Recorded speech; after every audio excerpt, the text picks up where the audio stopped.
Subscribe करें और bell दबाएं ताकि कोई खबर रह न जाए।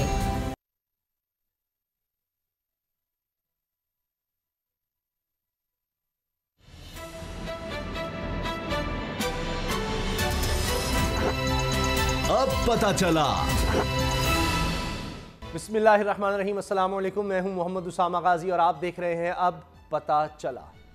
आज चीफ इलेक्शन कमिश्नर जस्टिस सरदार रजा भी रिटायर होकर घर चले गए। इनकी रिटायरमेंट के बाद इलेक्शन कमीशन सरबराह की गैर मौजूदगी की वजह से गैर फाल हो गया। एक चीफ इलेक्शन कमिश्नर की रुखसती हुई, दूसरे की तैनाती ना हो सकी। आज इलेक्शन कमीशन सरबराह से महरूम है। यह महरूमी दरअसल हमारी बदएतिमादियों का नतीजा है, क्योंकि इस अहम मामले पर सियासतदानों की सोच एक नहीं। चीफ इलेक्शन कमिश्नर की तैनाती काम पार्लियामेंटेरियंस का है, सियासी क़यादत का है, लेकिन नौहा यह है कि सियासी रहनुमा ही इसे अदालत की कोर्ट में धकेल रहे हैं। इख्तिलाफ राय तो जमहूरियत का हुस्न कहा जाता है, लेकिन हमारी सियासत में यही इख्तिलाफ राय जमहूरियत का कलंक का टीका साबित हो रहा है, क्योंकि जाती मफादात आगे हैं और मुल्क कौम के लिए रहनुमाओं की सोच एक नहीं। कश्मीरियों पर 4 महीने से जिंदगी बंद है। इंटरनेट, ज़राए अबलाग, अस्पताल, खुराक, तालीम, बल्कि मजहबी फ़राइज़ के रास्ते बंद हैं। लेकिन इस जुल्म और जबर के जवाब में हम जुबानी जमा खर्च के सिवा क्या कर रहे हैं? सितम यह है कि कर भी क्या सकते हैं, क्योंकि इस अहम मामले पर भी सियासतदानों की सोच एक नहीं। अवाम महंगाई की चक्की में पिस रहे हैं, डकैतियां हैं, डाके हैं, सरेआम सड़कों से अगवा किए जा रहे हैं। कराची पाकिस्तान का हब है, सेफ सिटी अशद जरूरत है, लेकिन विफाक, सिंध ना शहरी हुकूमत, कोई भी इस हवाले से कुछ करने को तैयार नहीं, क्योंकि सबकी सोच एक नहीं।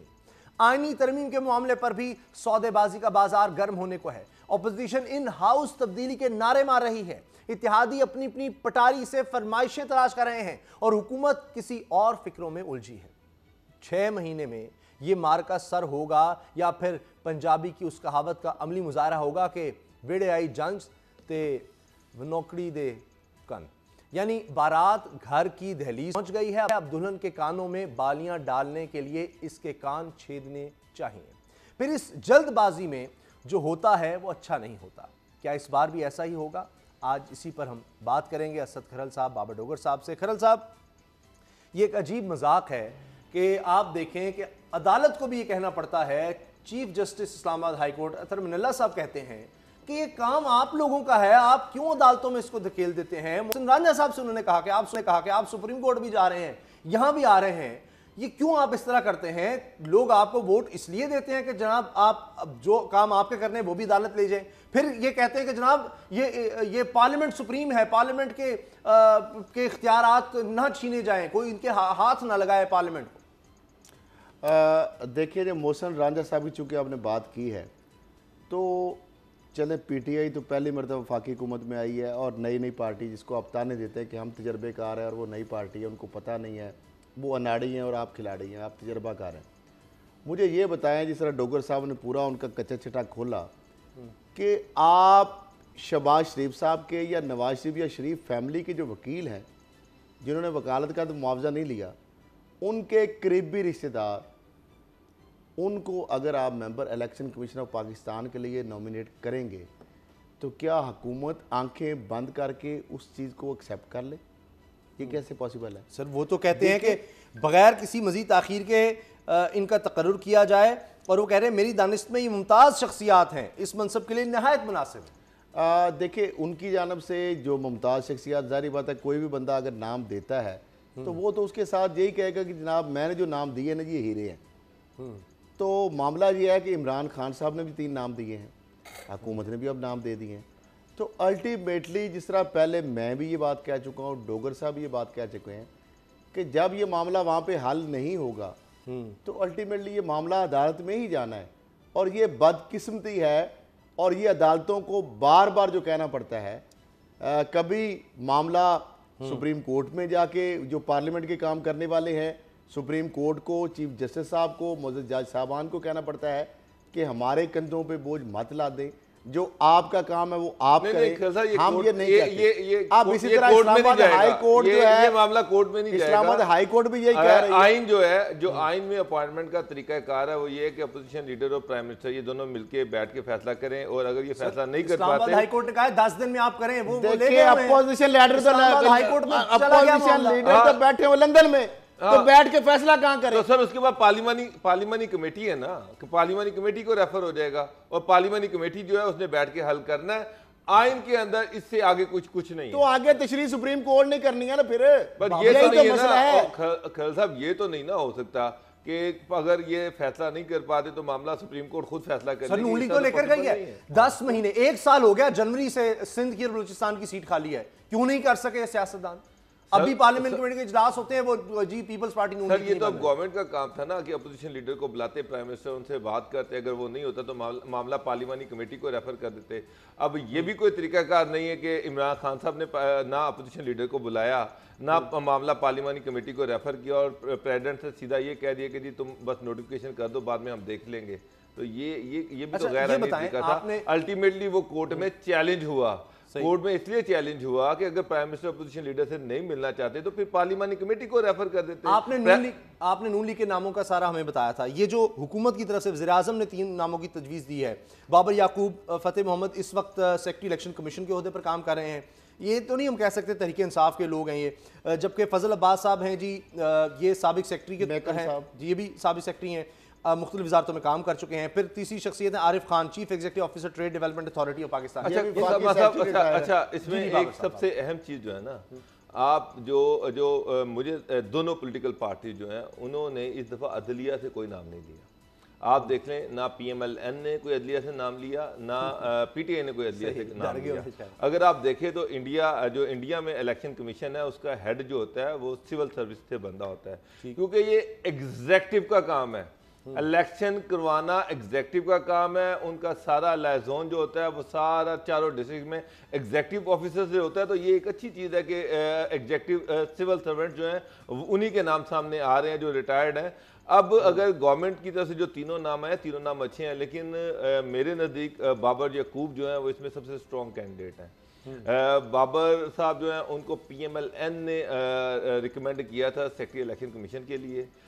2018 के उन्होंने इलेक्शन करवाए। एक न्यूट्रल आदमी है। फिर पार्टी के दौर में वो चीफ सेक्रेटरी बलूचिस्तान रहे, उसके बाद नून लीग के दौर में भी फेडरल सेक्रेटरी इंडस्ट्रीज रहे, उसके बाद फेडरल सेक्रेटरी कैबिनेट रहे। नून लीग के दौर में उनकी appointment as secretary election commission हुई रिटायरमेंट के बाद, और 5 साल का उनको तजर्बा भी है। तो अगर इस सारी रेस में देखें तो सबसे स्ट्रॉन्ग कैंडिडेट जो है वो बाबर। और अब तो PTI ने हुकूमत ने नाम दे दिया जब उसामा साहब, तो मेरा ख्याल इस पे भी अगर नून लीग इतराज करती है तो मेरा ख्याल इसके बाद तो नाम भी है बाबर। मैं ना मानने वाली बात है। मैं इसलिए कह रहा हूँ कि पार्टी जो है वो भी उन पे इत्मीनाद करती है, PMLN भी उन पे इत्मीनाद करती है, और उसके बाद PTI जो है उन्होंने तो उसका नाम प्रपोज किया है। तो तीनों पॉलिटिकल पार्टी जो बड़ी हैं वो उन पे मेरा ख्याल है कि उनके नजदीक ये न्यूट्रल आदमी है। लेकिन आप ये नहीं बता रहे आपके हम नाम है, तो ये भी एक उनको नहीं लेकिन सर वो बाबर याकूब साहब उनको एक न्यूट्रल ऑफिसर सारी उम्र यही समझा गया कि वो एक न्यूट्रल ऑफिसर है। चलें, अच्छी और बात न्यूट्रल ही रहते हैं। तो उसके बाद ये तो अब नून लीग पर है कि हाँ, लेकिन जिसको खुद रिकमेंड किया उन्होंने पहले। बिल्कुल PMLN ने ही इनको रिकमेंड किया था। लेकिन चलें जो भी होगा, एक सिविल सर्वेंट जो है वही हेड करेगा। मुझे तो ये लग रहा है कि ये एक अच्छी चॉइस है कि सिविल सर्वेंट्स पे इत्मीनाद किया जा रहा है दोनों पॉलिटिकल पार्टीज की तरफ से। और ये है कि न्यूट्रल, मेरा ख्याल है कि इमरान खान ने जो नाम दिए हैं वो खासे न्यूट्रल नाम है, और किसी उनमें से किसी एक नाम पर हो जाएगा। चलिए, आप उम्मीद है बाबर डोगर साहब? मैं बड़ा उम्मीद हूँ कि दोनों पॉलिटिकल पार्टी जो हैं वो अल्टीमेटली ये 5-6 दिनों में कंसेंसस कर लेंगी। अल्लाह करे कि ऐसा हो। बहरहाल देखते हैं। करप्शन का बाजार गर्म इस मुल्क में रहा है, अब भी है, लेकिन नई से नई कहानी सामने आती है और लगता है कि इससे बड़ी तो और कोई कहानी सामने नहीं आएगी। लेकिन फिर एक और कहानी ऐसी आती है कि इंसान हैरान हो जाता है। अब कल शहबाज शरीफ साहब ने एक प्रेस कॉन्फ्रेंस की जनाब लंदन से ही, और उसके बाद आज जवाब आया है शहजाद अकबर साहब की तरफ से। वो भी हम आपको दोनों के जो बयानात हैं, ख्यालात हैं, हम आपको दिखाना चाह रहे हैं कि क्या शहबाज शरीफ साहब ने कहा, और फिर शहजाद अकबर साहब ने आज 18 सवालात पूछ लिए कि इतनी दौलत कैसे बन गई और एक नई कंपनी भी सामने आ गई। देखिए ज़रा। ये बार बार कहते हैं मैंने धेले की करप्शन नहीं की, तो उस पर मैंने कहा ये धेले की करप्शन की एक दास्तान आपको सुनाते हैं। बहुत सारी कंपनीज हैं, आने वाले दिनों में मैं आपको मुख्तलिफ कंपनियों की कारस्तानियाँ सुनाता रहूँगा। अगर एक साथ सुना दूंगा तो ज़रा समझने में मुश्किल हो जाती है, क्योंकि अरबों रुपए का कारोबार है और अरबों रुपए का ही फ्रॉड है। मेरे खिलाफ एक धेले की करप्शन साबित हो जाए, या मेरे बच्चों के खिलाफ एक दहले की करप्शन साबित हो जाए तो मैं सियासत हमेशा की छोड़ दूंगा। बड़ी ठुस किस्म की मैं कहता हूँ प्रेस टॉक की है, जिसके अंदर पता नहीं वो क्या फरमा रहे थे। जो सवाल सहाफ़ियों ने किए उसका जवाब ही नहीं दिया कि वो डेली मेल का क्या बना। आप तो उन पर कार्रवाई करने वाले थे। बिल्कुल इंशाल्लाह बिल्कुल होगा, लेकिन आज का जो मैंने शुरू में कहा कि I am focusing on this issue alone. तो अगर आप शहबाज शरीफ साहब का देखें तो उनके एसेट्स में इन 10 सालों में 70 गुना इजाफा होता है। लेकिन अगर आप सुलेमान शहबाज शरीफ ऑक्सफोर्ड ग्रेजुएट की तरफ देखें तो उसके असासों में 8000 गुना इजाफा होता है। और इस तरह से हमजा के भी और नुसरत शहबाज के भी असासों में बेगुना इजाफा हुआ। नायब न्याजी का गठजोड़ एक मरतबा फिर एक्सपोज हुआ है, और जो इन्होंने मंजूबंद किए हैं जो कल असासे नायब ने, उसकी सामने आ जाएंगे।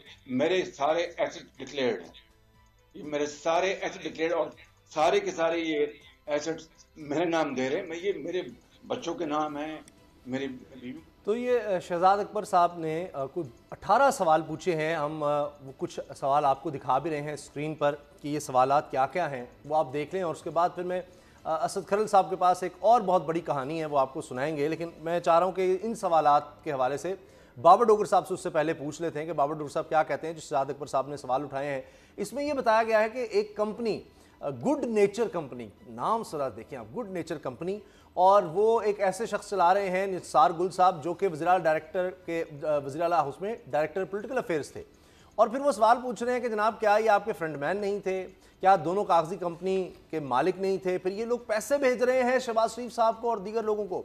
ये सवाल ये भी है कि ये पता वज़ीर आला ऑफिस नहीं लिखवाया क्या निसार गुल ने, और क्या शहबाज के साथ सलमान शहबाज का लंदन, दुबई, कतर के दौरों पर नहीं ये शख्स गया, और क्या कैश बॉयज़ ने अरबों रुपए निकालकर जीएनसी से आपके अकाउंट में मुंतकिल नहीं किए। ये एक फर्जी कंपनी है, क्या आपने इन पैसों से तहमीना दुरानी के लिए विलास नहीं खरीदे, क्या निसार अहमद गुल के अकाउंट से पैसे आप और आपके बेटों को मुंतकिल नहीं किए गए।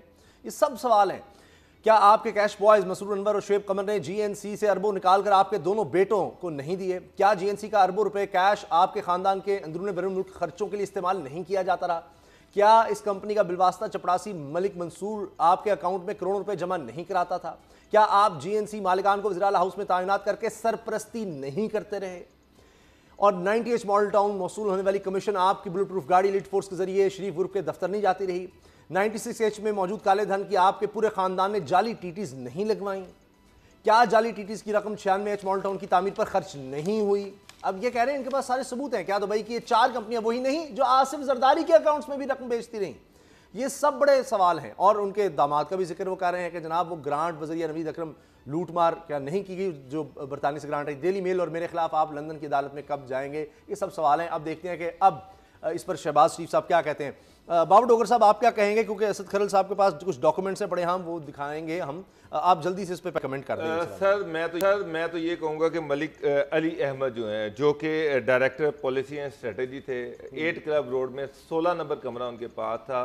3 लाख रुपए ये सैलरी लेते थे एज डायरेक्टर महाना, और काम इनका ये था। आप अंदाजा लगाएंगे वो लोग जो जाली टिटियां बनाने के लिए रखे हुए हैं, वो लोग जो जाली कंपनियां बनाने के लिए रखे हुए हैं, वो 8 क्लब रोड में बैठ रहे हैं और तनख्वाह जो है वो भी पाकिस्तान पंजाब गवर्नमेंट से ले रहे हैं।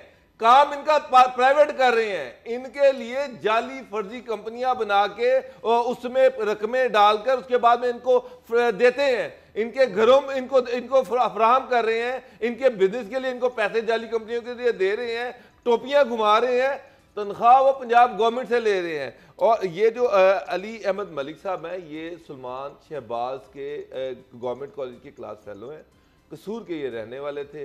इनको डायरेक्टर पॉलिसी और ये जो था स्ट्रेटजी इसलिए रखा गया कि इनको इस काम के लिए इस्तेमाल करना था कि ये उनके लिए किसी तरह से जो उनका ब्लैक मनी थी, करप्शन का पैसा था, उसको वाइड करे, एक जाली कंपनी बनाए। ये कंपनी जो थी उसको उसकी ट्रांजैक्शन जाली दिखाई गई, उसमें जो पैसा आता था वो पैसा जो था वो आगे इनके अकाउंट्स में जाता था, और ये शो किया जाता था कि ये कंपनी है, ये बिजनेस कर रही है, और इस बिजनेस से जो प्रॉफिट आ रहा है वो प्रॉफिट जो है वो आगे शरीफ फैमिली के अफराद को के पास जाता था, और आगे उनके जो नए बिजनेस जो होते थे उसमें ये पंपिंग किया घरों के लिए इस्तेमाल हो रहा है। और साहब मुझे एक बात बताएं कि अंदाजा इससे लगाएं कि ये लोग भी तनख्वाह अपनी सरकार से ले रहे थे। इनको जो ऑफिस दिए गए थे वो सरकार के थे, इनको जो गाड़ियां दी गई थी वो पंजाब गवर्नमेंट की थी। सारी पक्ष और प्रिविलेजेस वो पंजाब गवर्नमेंट की एंजॉय कर रहे थे और इनकी ब्लैक मनी को वाइट कर रहे थे सीएम हाउस में बैठकर। ये अंदाजा लगाएं कि ये सीएम हाउस किन मकासद के लिए इस्तेमाल होता रहा है। अब निसार अहमद जो थे उनका कमरा था 15, कमरा number 15, CM secretariat 8 club road. और ये जो थे अली अहमद, मलिक अली अहमद, इनका कमरा नंबर 16 था। ये दोनों वहां पर बैठते थे, इनको स्टाफ दिया गया था। ये जो कैश बॉय थे ये दो कैश बॉय भी सरकार से तनख्वाह ले रहे थे और इनके नीचे काम कर रहे थे, जिसमें शैब कबर और मंसूर अनवर थे। तो ये सारे लोग इनके ज़ाती मुलाजिम तनख्वाह ले रहे हैं सरकार से और इनकी ब्लैक मनी को, करप्शन की जो पैसा आ रहा है उसको वाइट कर रहे हैं और वाइट करके। और फिर आप बड़ी बेशर्मी और डिटाई से ये कह रहे हैं कि जनाब अगर मैंने एक ढेले की भी करप्शन की है तो मैं तो कहता हूं कि आपको उल्टा लटका देना चाहिए सिर्फ इसी जुर्म में कि ये जो सारा कुछ करते रहे हैं आप, ये जिस तरह से जाली हायरिंग की, ये किस कैपेसिटी में आपने की, किस कैपेसिटी में इनको सैलरियां देते रहे और इनसे काम क्या आप लेते रहे हैं? लूट मार का। अच्छा, अब दिल थाम लीजिए। ये एक कहानी जो बाबर डोगरा साहब ने सुनाई, किस तरह से सब कुछ हो रहा था और कितना पैसा 2 साल में 7 अरब रुपया, वो सारा यानी एक फर्जी सारी कहानी, और वो पैसे सारे काले धन जो है सफ़ेद हो गया और उससे घर भी बनाए, सारा कुछ किया। अब ज़रा सुने कि और क्या कुछ होता था, तरीका वारदात आप देखें। ये कोई एक तरीके नहीं, ऐसे ऐसे तरीके हैं। जी खरल साहब, ये अच्छा उसामा साहब नई उनकी जो वारदात के कल टीजर दिया उसके डॉक्यूमेंट में लाया हूँ, वो स्क्रीन पे भी नाज़रीन को दिखाते हैं, लेकिन थोड़ा सा ये बता रहा हूँ। एक तो निसार अहमद गुल जो है ना, ये सियासी मशीर इनको ओहदा रखा गया था और इनका जो अमूर वज़ीर आला पंजाब और इनका चीफ मिनिस्टर ऑफिस जो है एड्रेस लिखा गया था। और तीसरे जो थे ताहिर नकवी साहब, वो असिस्टेंट जनरल मैनेजर है शरीफ ग्रुप ऑफ कंपनीज के। यानी 2 तो बाकायदा जिनको सरकारी ओहदे दिए गए, मराद दी गई और वो वज़ीर आला हाउस बैठ के, और तीसरा उनकी कंपनी का एक मुलाजिम। ये 3 बंदे वज़ीर आला हाउस और वज़ीर आला की सरपरस्ती में ये अरबों रुपए की ये जो खेल खेला जा रहा था। और उसके अंदर यानी बुलेट प्रूफ गाड़ी जो है वो अंदर से निकलती थी 96 एज से, 7 कमांडो लीड फोर्स के होते थे और पुलिस मुलाजमीन उनकी प्रोटेक्शन में। और ये पैसा जो इकट्ठा होता था, ये कहाँ से इकट्ठा होता था? किकबैक्स का पैसा, कमीशन का पैसा, जो यहाँ पे चाइना कटिंग होती थी, एलडीए में जो इस तरह मैंने बताया कि वो ज़मीनें सस्ती और किस तरह महंगी ज़मीनें पर बेची थी, किस तरह वहाँ पे मनसूबे काटे जाते थे, किस तरह आज चीमा की सरपरस्ती में ये तो सारा खेल खेला जा रहा था। और उस वक्त लाहौर में मेट्रो जो बस जो है वो मनसूबा जो है वो भी बन रहा था। तो एक तो ये बता दें नाज़रीन को, ये अली अहमद साहब जो हैं ये दस्ते राज थे जो सलमान शहबाज साहब के। ये मलिक अहमद अली जो है एमपी और तर्जमान हुकूमत पंजाब के मलिक मोहम्मद अहमद खान, ये उनके मामू के बेटे हैं, यानी फर्स्ट कजन है। और ये जो सारा मामला हो रहा था, और अब ये तो ना तो ये बच्चे हैं और जिस तरह आपने बताया कि वो क्लास फेलो में है, और ये मैं जानता हूं कि वाकई उनके सलमान शहबाज से बड़े अच्छे तल्लुक थे, रावियन थे ना। तो अब मामला ये है कि अरबों रुपए के जो पैसे हैं। और जो मैंने आपको उसामा साहब याद होगा नाजरीन को भी, जब हमजा शहबाज को गिरफ्तार करने के लिए और शहबाज शरीफ साहब जहां पे थे, नैब ने रेड किया, ये सारी इंफॉर्मेशन उस वक्त नैब के पास पहुंच चुकी थी। मैंने उसामा साहब उस वक्त आपको याद हुआ होगा, मैंने कहा अंदर रिकॉर्ड जाया करने की कोशिश की जा रहे हैं, नैब की टीम को दाखिल नहीं होने दिया जा रहा, क्योंकि वहां से बोरियां भर भर के 55 के में जो सलमान शहबाज जहाँ के माल्टाउन में दफ्तर था, जहाँ पे सलमान अब्बासी और मुश्ताक चीनी और यहाँ के कासिम क्यूम का पूरा नेक्सस था, वो कैश बॉय जो है सारे वो गिन के वहां पे सारी काउंटिंग होती थी, वहां से ये माल निकलता था। आप मुझे ये बताएं, कोई एक शोभा इन्होंने छोड़ा? आप अब नहीं देख लें। ये जनाब नाज़रीन देखें, ये महकमा माल का इन्हीं के जो लोग हैं ना वो रिकॉर्ड में फराम करते हैं। मैंने कल बताया था कि शहबाज शरीफ साहब ने जो ऑरेंज ट्रेन है, किस तरह आज चीमा ने कहा कि आपको अरबों रुपए की दिहाड़ी किस तरह करोड़ों रुपए की लगाई जा सकती है। ये उनके और भी बहुत सारे लोग हैं जिनकी जमीनें थी वहां पे, या सिराजुद्दीन, उनके मोहम्मद असलम बशीर व मोहम्मद बशीर, ये उनके जो चचा ताए वगैरह, और ये शहबाज शरीफ साहब का भी नाम आप देख सकते हैं। ये नाज़रीन आप स्क्रीन पर नक्शे भी देख रहे हैं। आज चीमा साहब ने उनको कहा कि अरबों रुपए और भी बनाने का एक तरीका है। ये शहबाज शरीफ साहब की मलकीती जमीन है, इनहेरिटेड प्रॉपर्टी जो है, अच्छा, जो पुरानी जो चल रही थी, ठीक है।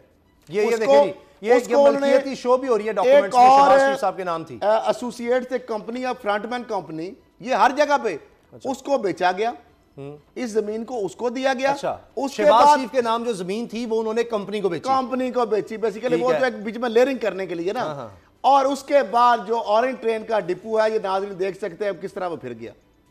यानी वही जो जमीन है चंद लाखों की थी, उसको एक कंपनी को आगे रख के, और उधर से हर चीमा और पीछे से सीएम, देने वाले भी खुद, लेने वाले भी खुद, हुकूमत भी आपकी, खजाना भी, और टैक्स पर पैसा था, पूछने वाला कुछ था ही नहीं। यानी सरकारी खजाने से कौड़ियों की जो जमीन थी वो अरबों रुपए से निकलवा लिए। और सिर्फ ये कि नाम ना है कोई, शहबाज शरीफ की जमीन जो है वो सरकार अब ये क्योंकि एक कंपनी को पहले बेच, कंक्रीट एसोसिएट प्राइवेट लिमिटेड जो है, अब ये इससे पीछे ट्रैक तो मैं ही कर सकता हूं ना, हर बंदे को तो पीछे नहीं जा सकता। अब किसी को क्या पता कि इसने किससे कंपनी से, इसके पीछे नाज़रीन आप ये देख सकते हैं। अब ये आजादी चौक में जिस तरह इन्होंने किया एस्केलेशन चार्जेस, किस तरह सीएमएडी की रिपोर्ट सामने बताई, यानी कोई ऐसा शोबा, जितनी सड़कें हैं, मैं चैलेंज दे रहा हूं, दावा का मैं कर रहा हूं, नैब इस पे या नून लीग के रिपोर्ट कर दे।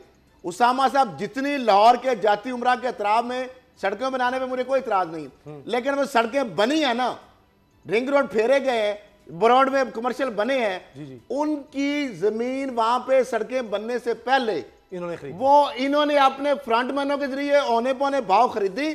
जब सारी खरीद ली, उसके बाद इधर आचीमा बैठ के हमजा शहबाज, शहबाज शरीफ साहब, फवाद असर फवाद, ख्वाजा साद रफीक, खोखर बरादरान, इसरार सईद जो चीफ इंजीनियर थे, ये नक्शे कच्चे बना के जमीनें उठाते थे, और भी बहुत सारे जो लैंड जो बड़े इनके जो करीबी थे फाइनेंसर और जो लैंड ग्रैबर थे। उसके बाद वहां पे उसको नक्शा पक्का अनाउंस कर दिया जाता था, रातों रात आपने देखा पर चौड़ी सड़कें, गैस, बिजली, पानी।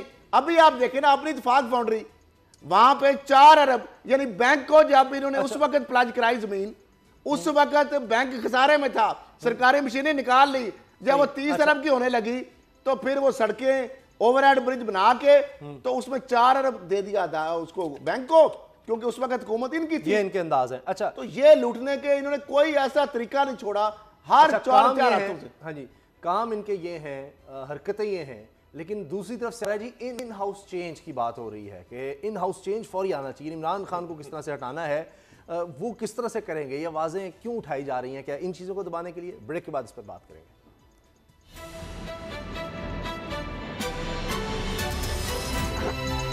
अब पता चला,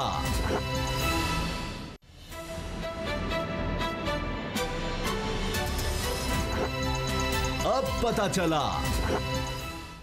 इन हाउस तब्दीली का किस्सा बार बार सामने आता है। पहले बिलावल ये बात करते रहे कि पहले वज़ीर आज़म की तब्दीली होगी, उसके बाद आर्मी एक्ट की बात करें। अब शहबाज शरीफ साहब भी इस चीज़ का इशारा दे रहे हैं। ये दो बड़ी पार्टी है, धरने का वक्त तो लगता है बहुत दूर चला गया, मगर अब ये दोनों पार्टीज ये बातें क्यों कर रही हैं? बाबर डोगर साहब, आपको क्या लगता है ये? और बहुत से लोग ये कह रहे हैं, अभी भी, पहले हम सुनते थे दिसंबर जनवरी, अब मार्च की बातें हो रही हैं, मार्च में मार्च हो जाएगा जी। तो ये इन हाउस तब्दीली की बात क्यों कर रहे हैं शहबाज शरीफ? समझा, ये तो पहले दिन से कर रहे हैं इन हाउस तब्दीली की बात। ये वही लोग थे जो कह रहे थे कि सेनेट में भी चेंज आएगा और चेयरमैन सेनेट को हमने चेंज करना है, और आपने उसका नतीजा देख लिया, जहाँ पर इनकी अक्सरियत थी, इनकी मेजॉरिटी थी, और वहाँ पर जो हाल हुआ इनका वो सारी कौम ने देखा है। और ये पार्टियां अब हुकूमत को ये कह रही हैं कि हम इमरान खान को चेंज करेंगे, जो मुझे बिल्कुल पॉसिबल नज़र नहीं आ रहा। जहाँ तक काफ लीग की बात है, काफ लीग के जो इख्तलाफात हैं, या MQM का इशू है, या ये जो है बाकी मैंगल ग्रुप का जो इशू है, ये हुकूमत और उनके अलायंस का ये रोमांस चलता रहता है। ये शुरू से ऐसा ही है, ये रोमांस चलता रहता है। सर, ये रोमांस ऐसी नहीं है। वो कह रहे हैं, आप जो कहानी है हमारे पास पहुंच गई है, ये मुलाकात हुई हुकूमती और काफ लीग की, उन्होंने कहा जी 50 अरब का पैकेज आपने MQM को दे दिया, 10 अरब का मैंगल ग्रुप को दे दिया, तो हमें भी कोई पैकेज। हाँ, तो वो मिल जाएगा ना सर उनको। पंजाब में जब एक डेवलपमेंट का जब वो स्कीमें अनाउंस करेंगे तो उसमें काफली को उसका शेयर दे देंगे। ये कोई बड़ी गेम नहीं है। अच्छा। देखिए, कराची पैकेज का अनाउंस किया था PTI ने, इलेक्शन से पहले उन्होंने वादा किया था, वो उन्होंने देना ही देना था। उसमें अब वो 50 अरब रुपया अनाउंस किया है, 10 अरब रुपया अब बलूचिस्तान के लिए अनाउंस किया है। तो जब पंजाब की बारी आएगी तो उसमें चौधरियों को उनके हिस्सा मुकद्दर जुस्सा जो है उनको उनका मिल जाएगा शेयर। इसमें कोई ऐसी चीज नहीं है। और अपोजिशन ये समझ रही है कि इन हाउस चेंज तो ये इनका बस ख्वाब ख्याल ही रह जाना है। ये आपस में मुतफिक नहीं होंगे। ये इमरान खान के खिलाफ मैं आपको चैलेंज कर रहा हूं, ये उनके खिलाफ नो कॉन्फिडेंस मूव लेके आए। अगर इनके अपने पहले से भी कम वोट ना होगे तो आप मुझे पकड़ लीजिएगा। अपोजिशन के अपने वोट कम हो जाने हैं, आप बाकियों को तो छोड़े, इनके जो टोटल वोट है वो भी कम हो जाने हैं। फिर ये एक दूसरे को गालियां देंगे कि जी पीटीआई पार्टी कहेगी नूनी ने हमसे दगा किया, नूली कहेगी कि पार्टी ने दगा किया या फजलुर रहमान ने दगा किया, ये एक दूसरे को गालियां देते रहेंगे। ये हालात होने हैं इनके। अच्छा, तहरीक अदम इत्तेमाद की तो खरल साहब वाकई बात होती रही, फिर वो कासिम सूरी साहब के खिलाफ भी नहीं आई तहरीक अदम इत्तेमाद। आपने चेयरमैन सेनेट के खिलाफ तहरीक अदम इत्तेमाद का इबरतनाक अंजाम तो देख लिया। इस दफा इमरान खान की बंदे थे, चलते फिरते इंसान थे, सेनेटर थे, नोटेबल थे, और एकदम से किस तरह वो देखें, तादाद अद्धी अक्सरियत देख लें, बैठे हैं, खड़े हैं, एकदम से छूमंतर हो गया। सबसे बड़ा सवाल तो ये अब है, तो मामला ये है कि इसमें सबसे बड़ा सवाल ये है कि किस बुनियाद पर अदम इत्तेमाद लेके आएंगे। क्या इकोनॉमी पे लेके आएंगे, किस चीज़ पे लेके आएंगे। इकोनॉमिक इंडिकेटर्स जो है पहले से बहुत बेहतर हैं। हालात ये हैं कि इन पे करप्शन के और चार्जेस आ रहे हैं। शहबाज शरीफ का हालात आपके सामने आ गए हैं, टीटियाँ सामने आ रही हैं, बाहर दौड़ गए हुए हैं, वहाँ बैठ कर प्रेस कॉन्फ्रेंस कर रहे हैं और वहाँ बैठकर कितनी डिटाई से कह रहे हैं कि अगर 1 टके की 1 आने की करप्शन की है, और साथ जो है वहां पर उनके दवात जो है वो भिगोड़े बैठे हुए हैं, इसाक डार साहब बैठे हुए हैं, और यार मेल जो अखबार है उस कोड में चले जाओ, उसको तो पकड़वा दो। जो दुर्गत बन रही है, यानी आज फिर शहजाद अकबर साहब ने टीज किया कि वो आपने को दावा करना था, सुना है तो आपने को नोटिस देना, फिर उसके बाद डेविड रोज ने वहां पे उतरे नहीं है, उसने किया ट्वीट किया आपने केस करना था। अब मामला यह है कि जिस तरीके से पूरी कौम के सामने इनके चेहरों से नकाब उतरा है, जिस तरह से ये अवामी खिदमत के और खादमे आला और ये तमाशा लगाते थे, जिस तरह एक्टिंग करते थे, अब मुझे ये बताएं कि जितने भी कच्चे चट्टे आए हैं, जो आपकी वारदातों की तफसीलात है वो डॉक्यूमेंटेड है, उसके अंदर किरदारों के नाम है, उसके अंदर ट्रांजैक्शन की डिटेल है, रकूम की तफसील है, कंपनियों के नाम है। एक तो कह दे कि ये कंपनी का नाम गलत है, ये बंदे का नाम गलत है, ये ट्रांजैक्शन जो है ये गलत है, ये जमा तरीके के हिसाब में गलत है। मैं जिस तरह ये उसामा साहब पूरी कौम के सामने इनके असल चेहरे, और ये अदम इत्तेमाद क्या करेंगे। शहबाज शरीफ साहब, आपके ऊपर तो अपने आपके भाई को एतमाद नहीं है, आपको अपने भाई पे एतमाद नहीं है, आपको वो एक्सेप्ट करने के लिए तैयार नहीं है, आप उनको नहीं तैयार करने के लिए, तो आप अपने घर में ये अब कल ये जो डेलीगेशन पंजाब से बुलाया 4 बंदों का 5 बंदों का, आपको पता है कि ये मीटिंग कौन चेयर करेगा? ये नवाज शरीफ भी करेगा। शहबाज बेचारे वो जिनके प्लेटलेट्स ऊपर नीचे हो रहे थे, वो जो बहुत बीमार थे पाकिस्तान में, बीमार हैं, वो ये मीटिंग चेयर कर रहे हैं। आपने आज जो इनकी प्रेस रिलीज जारी हुई है उसके नीचे लिखा हुआ है कि इलेक्शन कमीशन के हवाले से और ये जो तरमीम आ रही है चीफ ऑफ आर्मी स्टाफ उनके हवाले से, उसका फतमी फैसला नवाज शरीफ उस मीटिंग में करेंगे। यानी कि मियां नवाज शरीफ जो हैं वो ये मीटिंग चेयर कर रहे हैं, वो वहां पर जाकर पॉलिटिकल एक्टिविटीज में हिस्सा ले रहे हैं। वो यहाँ से इलाज करवाने गए हैं या वहां पर पॉलिटिकल एक्टिविटीज में हिस्सा लेने गए हैं? सर इलाज के लिए गए थे वैसे तो, स्टीरॉयड का इंजेक्शन सर ये प्रेस रिलीज जो है मैं वो चलवा लें, आप देख लें, उसमें लिखा हुआ है कि नवाज शरीफ जो वो फैसला करेंगे। आपको जाली तस्वीरें जारी करते पहले जमानत का क्या होगा? जो ये लिख कर देकर गए हुए हैं वो तो फिर हाईकोर्ट में है, वो तो कहेंगे कि आप तो पॉलिटिकल एक्टिविटीज कर रहे हैं। इलाज अगर आप करवा रहे हैं वो अलग चीज़ है, मगर अगर आप पॉलिटिकल एक्टिविटीज़ कर सकते हैं तो आप पाकिस्तान भी आ सकते हैं। फिर तो पाकिस्तान आएंगे, लेकिन वो उसके लिए उनको किस मुंह से आए पाकिस्तान? क्या उनके स्टेज से, क्या उनके स्टेज से उनका अरबों रुपए का पैसा लूट मार सारा जो है गोरख धंधा, ये जो आपने अरबों रुपए का खेल ट्रेल बता रहे हैं, सियासत तो अभी भी कर रहे हैं, ट्रेल जो आप बता रहे हैं सारे ये मामला, फिर पैसा किधर है? ये पैसा सारा बाहर पड़ा हुआ है। शहबाज शरीफ के फ्लैट वहां पे, उनके जो आपने देखा दामाद उनके वहां पे, उनके जो आगे जो नवासे जो भी है वहां पे पैदा हो रहे हैं, वहां पे वो रह रहे हैं, वहां पे उनके घर हैं, वहां पे उनके कारोबार हैं, उससे आगे फिर ऑफशोर कंपनियों की क्लियरिंग है। ना खत्म होने वाला सिलसिला। यहां से सिर्फ लूटने के लिए आते हैं, यहां सिर्फ इक़्तिदार के लिए आते हैं। अब मुझे बताया उनके लिए क्या चार्म है? अपने पल्ले से क्या वो बिल देंगे? कभी नहीं देंगे। क्या वो खाना लोगों को खिलाएंगे? सर वो नहीं जो खिलाएंगे। काला धन क्या वो अपने उसके पैसे सरकार से पल्ले से गाड़ियों में तेल डलवा सकते हैं, अपनी कार रख सकते हैं, वो सबसे बाउंड्री की लाइट नहीं जला सकते। सबसे मजेदार बात तो ये है कि यहाँ पर ये कहा जा रहा था कि प्लेटलेट 2000 हो गए, अभी उनकी जिंदगी खतरे में है। डॉक्टर अदनान के ट्वीट आए थे, अगर उनको बायना भेजा गया उनको कुछ हो जाएगा, वो कुछ भी हो सकता है। अगले 24 घंटे बड़े अहम है, अगले 6 घंटे बड़े अहम है। वो वहां पर आराम से घर में बैठे हुए हैं, वहां से उन्होंने यहाँ से वैसे डॉक्टर साहब मालूम के साथ इधर भी आराम से बैठे हुए थे, इधर भी आराम से बैठे थे, अंगूर खाते जा रहे थे। इधर भी आपने देखा जाते हुए उनके चेहरे अशाज बिशाज लालियां थी पूरी माशाल्लाह उनकी सेहत से। अब वो यही करेंगे, लेकिन इससे नून लीग को तो नुकसान होगा ना बाबर साहब, जिस तरह मुशर्रफ दौर में हुआ था।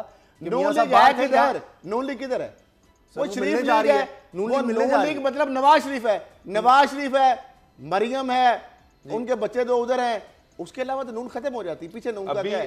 शहबाज शरीफ उधर भाग गया, से हिलाएंगे ना। अभी मैं आपको एक बात बताता हूं, अभी आप देखिएगा और कोई महीना ठहर जाए, और कोई 1 महीना ठहर जाए, अचानक रिपोर्ट्स आनी शुरू होंगी, उनकी तबीयत बहुत खराब हो गई है, बिल्कुल डाउन हो गए हैं, और उनका बोन मैरो रिपोर्ट आई है, और उनको जो बोन मैरो ट्रांसप्लांट की जरूरत है, और फौरी तौर पर जो मरियम का उनसे मैच हुआ है बोन मैरो, और मरियम यहाँ से जाए, अदरवाइज उनको कुछ हो जाएगा। और डॉक्टर का वहाँ पे बोर्ड बैठेगा, उसकी रिकमेंडेशन आएंगी, कोर्ट में वो जमा कराई जाएंगी कि अगर ये बोन मैरो ना हुआ तो खुदा ना खास्ता मियाँ साहब अच्छा, मैं ना हुसैन नवाज और फिर आप देखेंगे कि मरियम भी यहाँ से जाएंगी। ये मैं आपको आज बता रहा हूँ, ये होना ही होना है। हुसैन नवाज, उसामा साहब वो सुन भी रहे हैं, प्रोग्राम सुनते हैं हमारा। अच्छा, हुसैन नवाज साहब और उनके जो भाई हैं या उनके जो करीबी, बहुत करीबी जो सर्कल्स हैं, वो कहते इतना मजाक उड़ाते हैं यार। वो कहते हैं किस तरह पूरा मामू बनाया पूरी कौम को, किस तरह मीडिया को किस तरह सैमस्टी की एक फिजा हम कायम करते हैं, किस तरह एक हाइप क्रिएट करते हैं, पूरी कौम को हम बेवकूफ़ बनाते हैं। वहाँ पे वो बकायदा मजाक उड़ाते हैं, वहाँ पे वो ठट्ठा उड़ाते हैं। आप मुझे ये बताएं, अच्छा आखिर में कि आपसे ट्विटर भी खामोश है, अब डॉक्टर भी खामोश है, अच्छा आखिर में सब ठीक हो गया। ये देखिए ऑपोजिशन ने या जो भी शहबाज शरीफ साहब ने यहाँ करप्शन का बाजार गर्म किया, लेकिन गरीबों के चूल्हे तो ठंडे हो रहे हैं। अभी 1 साल में आप देखें पिछले साल की निस्बत जो महंगाई के अदाद-ओ-शुमार सरकारी आए हैं, सरकारी अदाद-ओ-शुमार वो तो बड़े ही परेशान कुन है। यानी 16%, 16.5% इजाफा हुआ है महंगाई में, और ज़्यादा महंगाई जो हुई है वो खुराक में हुई है। इसके अलावा तालीम, सेहत, यानी डॉक्टर की फीस, टेस्ट, ट्रांसपोर्ट, हर चीज़ महंगी हुई है। जो चीज़ पिछले साल 100 रुपये की थी अब 116, 16.5 रुपये की है। जो बेचारा गरीब 10,000 में किसी तरह से मुश्किल से या 20,000 में गुजारा करता था, अब उसका गुजारा नामुमकिन हो गया है इतनी ज़्यादा महंगाई के बाद। वो क्या करेगा? उसकी तनख्वाह तो नहीं 30,000 हो गई, वो तो 20,000 ही है। तो अब इसका तोड़ फिलहाल जो निकाला गया है बाबर डोगर साहब, वो ये है कि वज़रा आला को बुला लिया खैबर पख्तूनख्वा और पंजाब के, तो अब जाहिर है वो ट्रस्ट कर रहे हैं उन पर कि ये लोग महंगाई कंट्रोल कर लेंगे। उसामा साहब, महंगाई कंट्रोल करना इतना आसान नहीं है। देखिए, महंगाई कंट्रोल तो तब होगी जब पेट्रोल की कीमतें कम होंगी, जब ये सारे ये जो खर्चे हैं ये सारे कम होंगे। लेकिन जो इंडिकेटर्स आ रहे हैं वो बेहतर हैं। आपका फिजिकल डेफिसिट जो है वो कम हुआ है, उसके बाद आपकी जो एक्सपोर्ट्स हैं वो बढ़ी हैं, फॉरेन डायरेक्ट इन्वेस्टमेंट जो है वो बढ़ी है, स्टॉक मार्केट आपकी बेहतर हुई है, उसके बाद स्टेट बैंक के जो फॉरेन एक्सचेंज है उसके रिजर्व जो है वो बढ़े हैं, ईज ऑफ डूइंग बिजनेस के जो इंडिकेटर्स हैं वो बढ़े हैं। तो ये जो टैक्स रिटर्न्स हैं उसमें बेहतरी आई है। तो इसके जो ट्रिकल डाउन इफेक्ट हैं उनमें आने में थोड़ा सा टाइम लगेगा। उसके बाद और सबसे अहम चीज़ जो है पेट्रोल की कीमतें, बिजली की कीमतें, जब तक ये कम नहीं होंगी महंगाई कम नहीं होनी।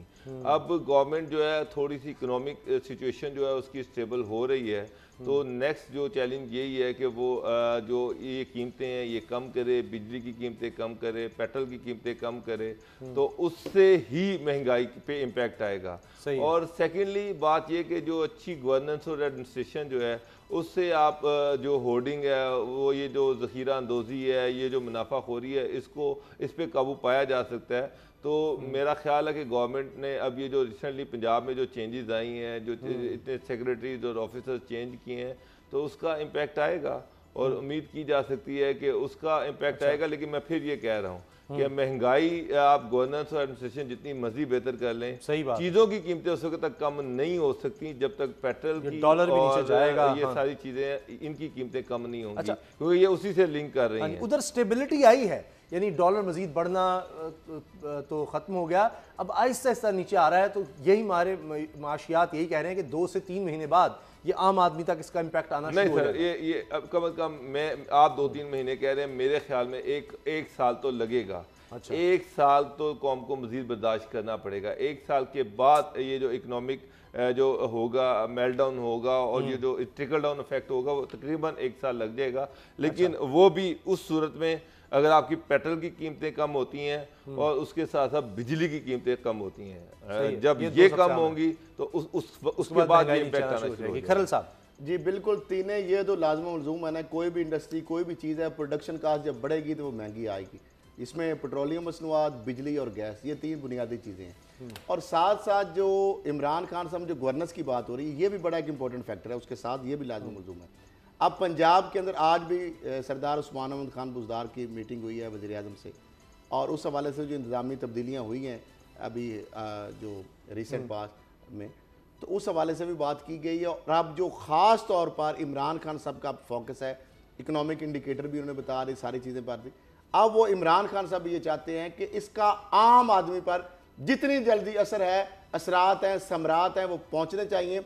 और उसके लिए अब प्राइस कंट्रोल कमेटियाँ जो हैं, अब वो एडमिनिस्ट्रेशन भी माशाल्लाह ब्यूरोक्रेसी में जो आजम सुलेमान साहब चीफ सेक्रेटरी, उन्होंने अपनी मर्जी की टीम लाए हैं।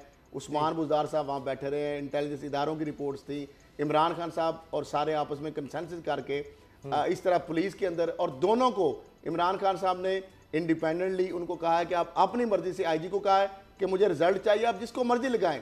चीफ सेक्रेटरी को भी आपको कहा कि आप जो मर्जी अफसर को लाएं, और उस्मान बुज़दार साहब को ये कहा है कि अब अगर किसी वजारत में, किसी महकमे में अगर कोई मामला हो तो आप चीफ सेक्रेटरी जो है उनसे पूछे। और चीफ सेक्रेटरी ने उनको यहाँ तक कहा है कि अभी आजम सुलेमान साहब ने कहा है, उन्होंने बाकायदा उसको एक समझे ऑफिस आर्डर समझ लें, बाकायदा कन्वे किया है कि अगर ये जो एक जमूद का शिकार था, जो एक परसेप्शन बिल्ड कर दिया गया था कि जनाब वो नैब पकड़ लेगा फाइल में, तो उनका अगर कोई ऐसी मसला है तो मुझे लिख के भेजे, अगर आप गलत काम समझते हैं, लेकिन ये फाइल रोकना, ठीक है, तो इस पे कोई कंप्रोमाइज नहीं होगा, इसके ऊपर जो है ना एक्शन होगा। तो जखीरा अंदोजी, महंगाई, इसके ऊपर भी किसी किस्म का, और इस तरह आईजी की जानब से बड़े वाज़ेह अहकामात हैं। सही, ये तो डायरेक्शन नज़र आ रही है। अब देखते हैं कि इसका इम्पैक्ट कब नज़र आता है, आम आदमी की ज़िंदगी में बेहतरी कब आना शुरू होती है। प्रोग्राम देखने का बहुत बहुत शुक्रिया, दुआ में याद रखिएगा, इजाज़त दीजिए, अल्लाह हाफ़िज़।